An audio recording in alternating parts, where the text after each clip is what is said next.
गुरु की कृपा मिल जाए उसकी किस्मत भी झुककर सलाम कर देती है।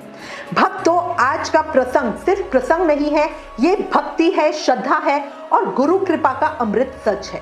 कहते हैं जिसे गुरु मिल जाए फिर उसे दुनिया में और क्या ही चाहिए। पत्थर भी सोना हो जाता है अगर गुरु की कृपा छू जाए। एक छोटा सा प्रसंग बताती हूँ। एक गांव में दीनानाथ नाम का एक व्यक्ति रहता था। उसकी 2 बेटियां थी, पर मन में बेटे की बड़ी चाह थी। भगवान से प्रार्थनाएं की, मिन्नतें की, लेकिन हर बार निराशा। चेहरा बुझ चुका था। एक दिन उसके जीवन में गुरुजी आए। गुरुजी ने दीनानाथ की आंखों में वो दर्द भी पढ़ लिया जो शब्दों से छुपा हुआ था।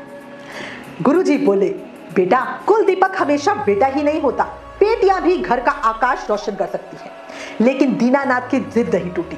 गुरुजी जो राधा रमन जी के अनन्य भक्त थे, उन्होंने मन ही मन राधा रमन जी से प्रार्थना की और चमत्कार हुआ। 1 साल बाद दीनानाथ के घर दीपक नाम के एक बेटे ने जन्म लिया। सब उसे प्यार से दीपू कहते थे। समय बीता, दीपू 5 साल का हुआ।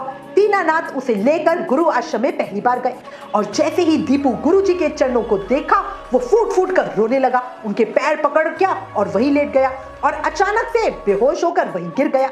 अब सारे डर गए। डॉक्टर समझ ही ना पाए कि हुआ तो हुआ क्या, लेकिन गुरुजी सब जानते थे। दूसरी बार भी ऐसा ही हुआ।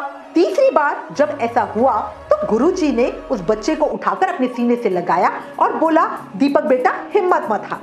और उसी समय एक अद्भुत बात हुई। इस बार दीपू को मूर्छा नहीं हुई, उसके आंखों में भी शांति थी। दीनानाथ ने कांपती हुई आवाज में पूछा, गुरुजी ये सब क्या है? गुरुजी ने गहरी सांस ली और कहा, पिछले जन्म में दीपू का एक बड़ा भाई था। गरीबी बहुत ज्यादा थी, पर फिर भी उसने कभी भी दीपू को नंगे पांव नहीं चलने दिया। धूप में, कांटों में, पत्थर पर वो खुद हमेशा नंगे पांव चलता रहा। उसके पांव में छाले पड़ गए, घाव हुए, दर्द इतना बढ़ा कि एक दिन वो प्रभु के धाम में चला गया। गुरुजी बोले, इस जन्म में जब दीपू मेरे चरण देखता है तो उसे अपने उस भाई के घाव नजर आते हैं और उसी दुख से वो बेहोश हो जाता है। दीनानाथ और उसकी पत्नी फूट फूट कर रोने लगे। गुरुजी मुस्कुराए और बोले, जिसे गुरु की कृपा मिले उसका दुख भी उजाला ही बन जाता है। अब एक काम करो, मेरे लिए एक कोमल गद्देदार जूतों का जोड़ा लाओ और दीपू के हाथों से मुझे पहना दो।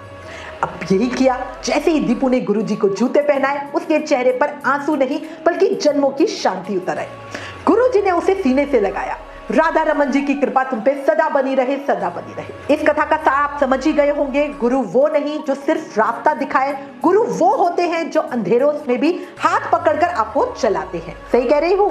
भक्ति का सत्य यही है। दीपू ने अपने भाई को गुरु माना था और श्रद्धा ने जन्मों का दर्द मिटा दिया। आखिर में बोलो, जय